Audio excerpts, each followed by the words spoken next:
David Tafuri, how do you see it?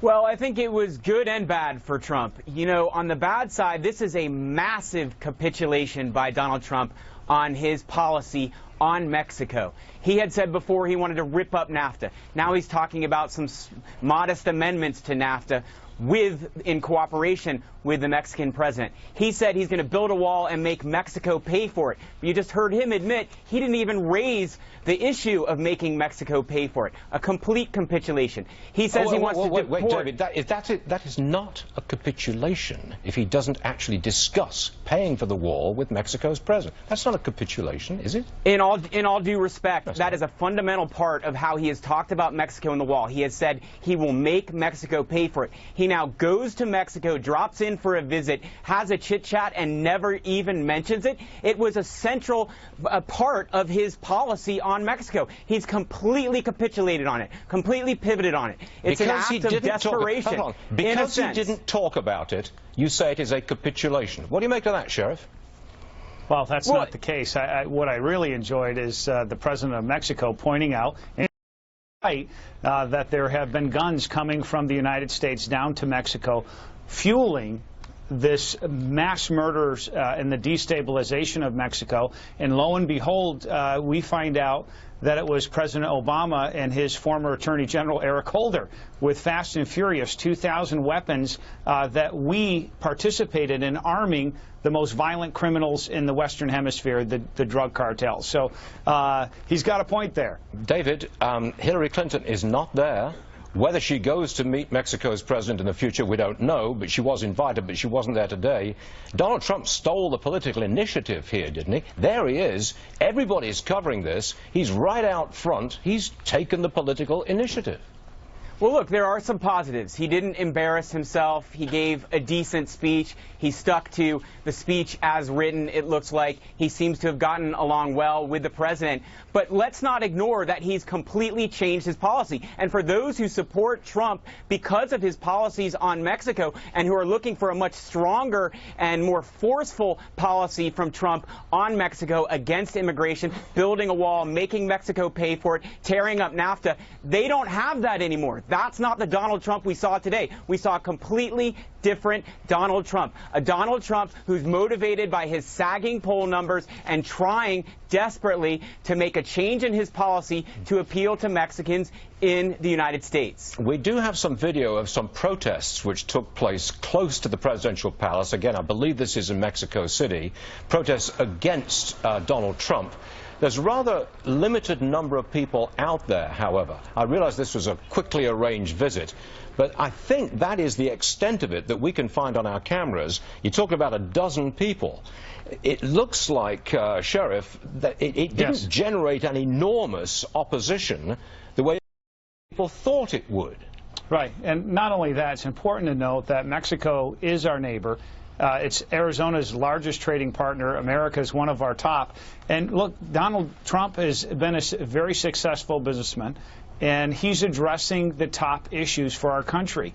And the president of Mexico said right there, he invited Hillary Clinton, he invited Donald Trump. Donald Trump, even though he has differences in opinion with the leader of Mexico, he went there to his palace in a respectful tone and talked about the issues, outlined carefully the priorities for America, and I think that shows clear leadership.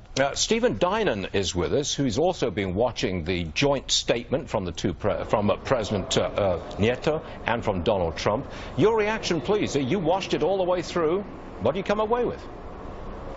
Well, I mean, this was Donald Trump's first foray into statecraft, basically his first major appearance on the world stage as a party leader and possible for a future president.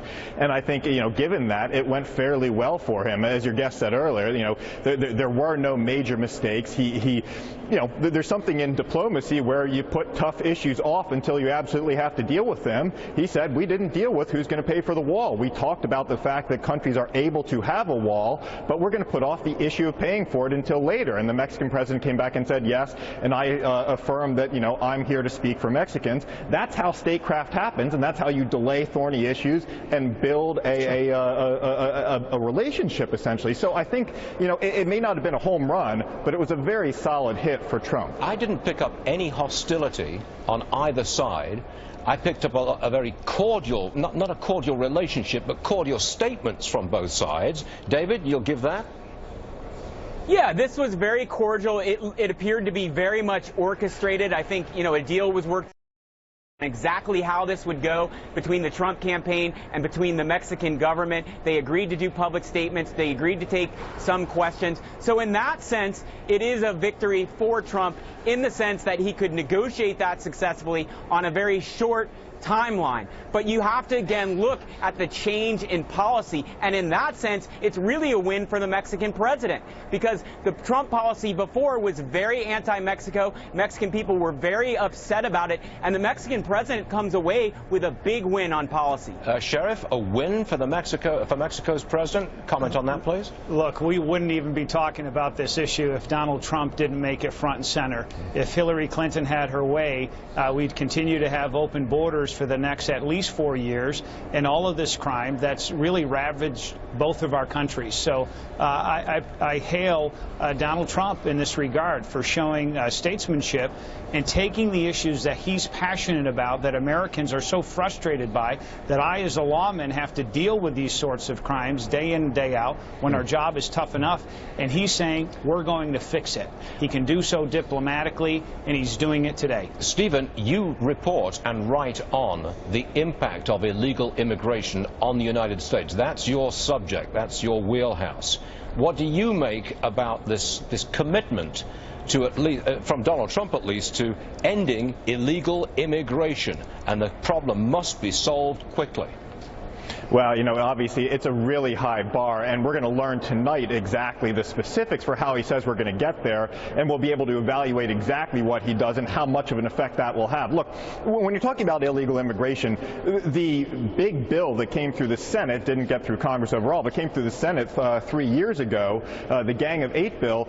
The experts who analyzed that bill said even that, with all of everything it had in there, including illegal immigrants, apparently shutting down the future flow with extra border security and whatnot, even that would have only solved about 50% of the problem going forward. You'd still have about 50% of the current flow of illegal immigration otherwise. So it's a really tough nut to crack. We're going to learn about Trump's details, but the cooperation of the Mexican government, having them on your side in this, as the Mexican president said, there has been a major shift. Mexico is no longer responsible for the vast majority of these folks, and Mexico having them on your side is very important in getting that done. Gentlemen, thank you very much to all three of you for being available at such short notice on such a very important issue. We appreciate all.